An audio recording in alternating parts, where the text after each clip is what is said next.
Today's case is unlike anything you've seen in a courtroom. Jeffrey Lennox claims his ex-wife Tanya Pointer hid her past cosmetic surgeries, and now he's accusing her of deception because their baby doesn't look right. That's right, this father is standing in court arguing that his child doesn't resemble him, and he wants nearly $10,000 in damages. But Tanya isn't backing down. She says Jeffrey is shallow, judgmental, and downright cruel for calling their baby ugly. The judge, she's not having it. Over the next few minutes, you'll see accusations of lying, broken trust, IVF drama, and even a surreal debate about what makes a marriage real. Viewers, buckle up, this one spirals fast. Who do you think is telling the truth? The man demanding honesty, or the woman hiding a painful past? Let's dive in. Case of Lennox versus Pointer. Mr. Lennox, you are suing Ms. Pointer for $9,800 for breach of contract. Is that correct? Yes, Your Honor. And Ms. Pointer, you say the plaintiff is being superficial and you did not breach any contract. Is that correct? Honor. All right, I'll start with you, Mr. Lennox. What happened? Thank you, Your Honor. Well, what happened, I mean, I imagine back to when I was a child, and on the counter at my family home, I see photos of my family going down generations, and I saw little me there, and I imagined one day that I would have my own child to have a picture with on that counter. So fast forward, and I'm now looking for a wife, and you know, like every young man dreams, I'm sure, as like a lot of people dream, they imagine who their wife is going or their husband is going to look like, and I was imagining somebody that was tall, ambitious, mentally fit and capable, honest and attractive. I feel that I have received certain opportunities and gained a lot through my looks, I have to say. And I wanted my child to be raised in a similar fashion. So I was, you know, looking for... You taking 10 minutes to say you wanted to have a baby that you thought was pretty. Notice how Jeffrey sets the stage. Here he paints a nostalgic picture of family photos and a dream child who looks just like him. But beneath that sentiment is a heavy dose of vanity. He's essentially admitting he chose a partner based on looks, hoping his child would inherit those features. That's not just romanticizing family, it's commodifying genetics. What do you think? Is this a valid concern in a marriage, or does it reveal a troubling obsession with appearance? I wanted to have a child, yeah, I wanted to have the life that I thought of. Yes, Your Honor. And the life you thought of was a life of what? A child that looked like you?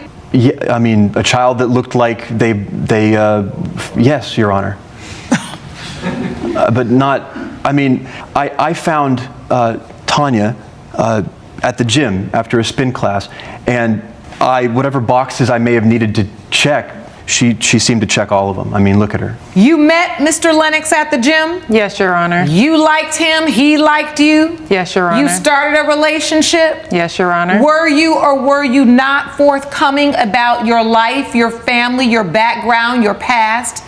I was, as much as I felt like I needed to disclose. I did not disclose to him certain things about my past. I did let him know that my parents were killed in a plane crash, leaving my brother and I all alone. How long it took me to figure that out, Your Honor? Like, we're talking months of our relationship before she would cry when I'd ask her. He was very much so focused on my facial features. And I eventually got her to tell me. So I didn't really feel like there was an opportunity for me to share a heartfelt moment with him. So wait, you all are in a relationship, but you didn't ever feel there was time for you to have a heartfelt moment with a man you're in a relationship with? That doesn't make sense. Well, the issue at hand is my cosmetic procedures. After my parents were killed in the plane crash, I underwent a ton of cosmetic procedures so that I would not have to be reminded of my mother and what had happened to her. So I did. This is all cosmetic surgeries. And I just wanted to be away with my past. And he felt like because I did not disclose that to him, that now our child is ugly. We just had a child and he started calling my baby ugly. This is the emotional bombshell of the case. Tanya discloses that after losing her parents in a plane crash, she underwent multiple cosmetic surgeries not for vanity, but to escape the trauma of seeing her mother's face in her own reflection. That's a heartbreaking context. Yet Jeffrey interprets her silence as dishonesty. Here's the legal question. Does not disclosing past surgeries count as a breach of contract in marriage? Legally, the answer leans heavily toward no, but morally, the waters are murkier. What's your take? Is not what My baby's only 1 year old. He's handsome. And he says that because the child does not look like his family lineage, that my baby is ugly. Your Honor, that's well, Mr. Lennox, I don't understand how you could be upset with what a new baby looks like. Why are you upset about that? It is not my child's looks that upset me. So what is it? It was seeing my child for the first time and how it felt I was looking at a complete stranger, didn't look like either parent. It put into motion in my head now what had been, I guess, percolating for a while, that this woman that I thought I knew was not telling me about her life, and my first thought was she must be cheating on me. This child doesn't look like me. So the baby, you felt like the baby didn't look like you, and it didn't look like Miss Pointer, so you were like, I'm not the father. And here's where this case tips into explosive territory. Jeffrey says seeing his baby felt like staring at a stranger and immediately suspected infidelity. This reaction reveals just how deep his distrust runs. Instead of celebrating fatherhood, he's treating his child like evidence in a fraud case. Judge Lake cuts right through that logic, but it raises a question for us. How much do appearances really matter in family bonds? Position on plastic surgery, I think it's disingenuous and it lacks integrity. I would not have married, let alone pay for an IVF fertilization treatment with someone who had an addiction to plastic surgery, like Tanya certainly does. And did you say that before you all decided to have a sexual relationship? I made it very clear, Your Honor. So you said, I want to have a child with you. I'm willing to pay for IVF, but just tell me, have you had any plastic surgery? Your Honor, I didn't feel the need to ask. I mean, look at her. It's very well done. She looks amazing. Well done. You acting like somebody baked her in the oven. With all the surgery she's gotten, which is, by the way, is worth way more than the $10,000, the $9,800 that I'm here seeking to recoup. It is as if, I mean, somebody really went to work on her, and of course, I don't know anything about that. Nothing about that part of her life. What does this mean? I'm not liking the way you're objectifying Miss Pointer. So superficial. And I apologize for that, but I offer into evidence a photo here that I found. And please tell me, Your Honor, if that looks like the same person to you. Listen closely here. Jeffrey compares Tanya's surgeries to someone being baked in an oven. The language is harsh, almost dehumanizing, and Judge Lake calls him out for it. In court, credibility isn't just about facts, it's about how you present yourself. His choice of words risks painting him as bitter and shallow rather than wronged. Ever seen someone lose their case simply by how they phrase things? That might be happening here.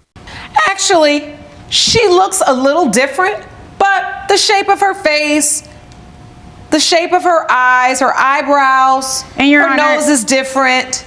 May I just say that I am not ashamed of that photo. I did not get those cosmetic procedures because I thought that I was ugly. I got those cosmetic procedures because it was traumatizing looking in the mirror and being reminded of my mother's face. So it was very devastating for me to find out that he felt like our child was ugly.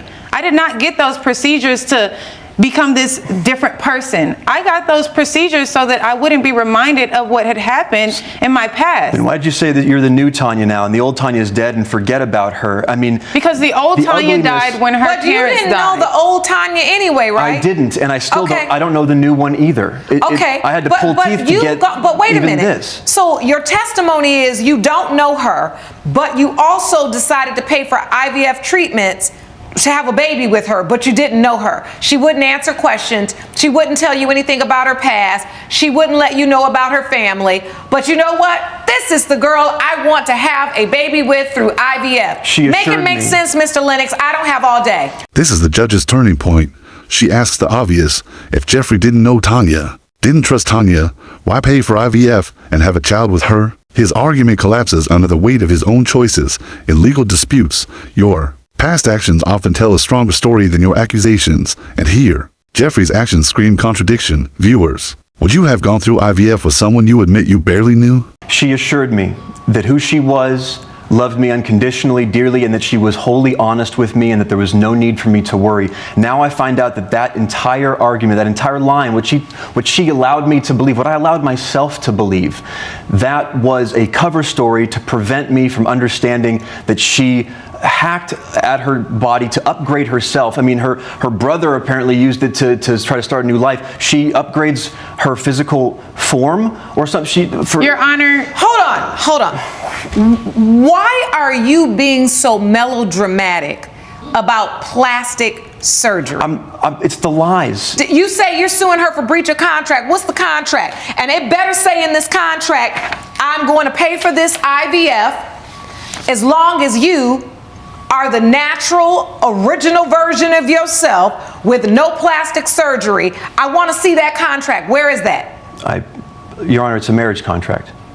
I feel like I have been used. The damage is plain. She was beautiful before the surgery. She's beautiful after the surgery. What is the issue? I want to know what your damages are. I was lied to, and I can't have that lack of trust in a relationship for the rest of my life. Okay, so you want to get a divorce? We have gotten a divorce, Your Honor. Okay, so now you're divorced. Yes, so we are. now what's your issue? You got a divorce. You're not with the liar. You're not married to anybody that had plastic surgery anymore. What is your issue? My issue is that we did not have a prenuptial engagement going, and I want some measure of honesty from you, Tanya. Some Your measure Honor, of honesty that you understand. Honesty don't cost $9,800. I want to know, why are you up in here when I could be having my morning tea? Why are you suing?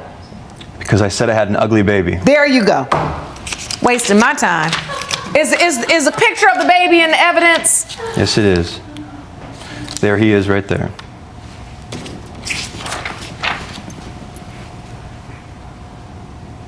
So you're angry because this baby doesn't look the way you envisioned in your mind. This is insanity. You should be ashamed of yourself for even coming in here with this nonsense. Your Honor, if I may, I felt I've made it very clear. I had a dream when I was young, and it was to not have a disingenuous, lying, deceitful wife, and that is what I found that I've had. No, what we found is that you are delusional. Okay. And guess what? If this is really what you wanted, you didn't have the agreement that reflected what your desires truly were. I don't know if this is because you all have broken up. I really don't know what this is about, but you've stood in this courtroom today and got on my last nerve. I don't have any more time for a judgment for the defendant. Court is adjourned. Judge Lake doesn't mince words. She calls Jeffrey's lawsuit insane and even says he should be ashamed. That's courtroom code for you've wasted the court's time, and legally, that matters. If a case lacks merit, judges don't just dismiss it, they make it clear to deter similar nonsense in the future. This was Jeffrey's moment to prove damages, but instead, he doubled down on vanity. It's the nail in the coffin for his case. And just like that, the case is over. Judge Lake rules for Tanya, dismissing Jeffrey's claims entirely. The court reaffirmed a crucial point. Marriage contracts and parenting aren't built on appearances, they're built on honesty, trust, and mutual respect. Jeffrey walked in demanding $9,800, but what he really lost was credibility. Tanya, despite her secrecy, walked away vindicated. So what do you think? Was Jeffrey's anger justified? Or was this lawsuit pure vanity dressed as legal grievance? If you found this case as shocking as we did, make sure to hit that like button. Share your thoughts in the comments. And don't forget to subscribe for more jaw-dropping courtroom breakdowns, right here on Gavel Queen.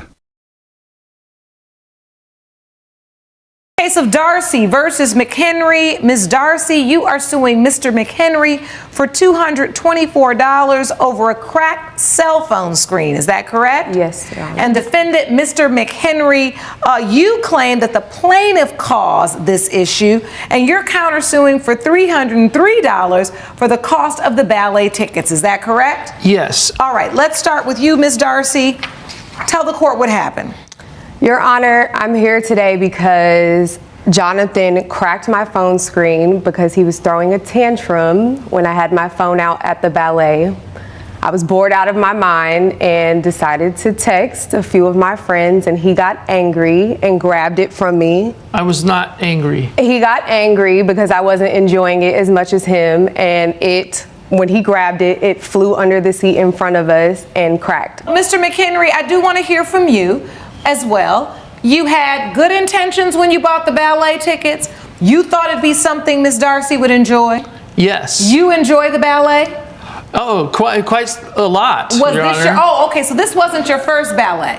No, I go and I see. He goes with his mom. The ballet well, I had to go with my mom because she wouldn't go with me. All right, so for the 6-month anniversary, limo, ballet tickets, it sounds like a nice date to me.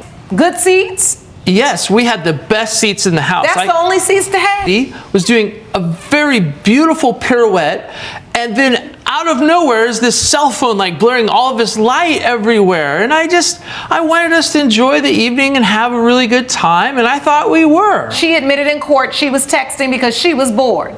Yes. So then what did you say?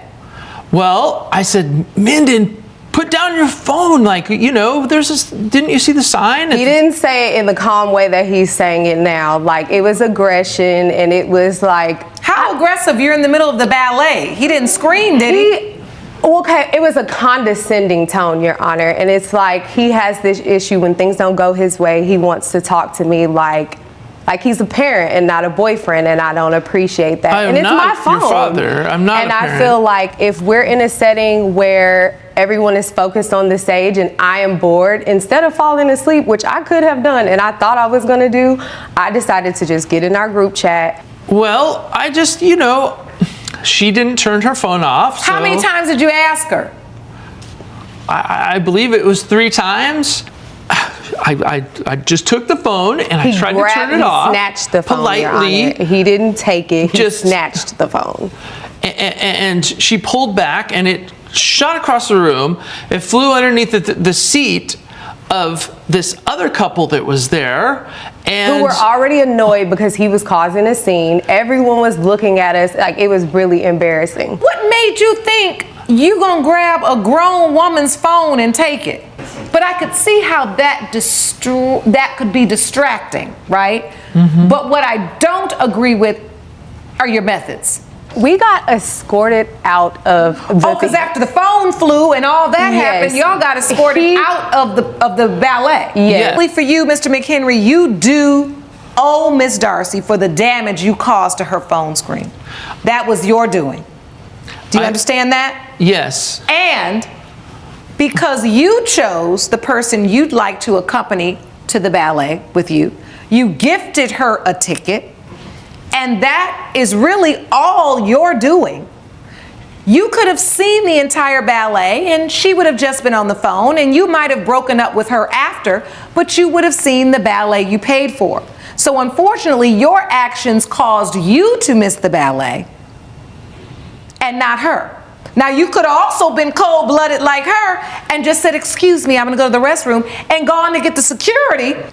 And you could have had them escort her out and you could have stayed and enjoyed the ballet. Then you wouldn't be missing anything. A lot of other options.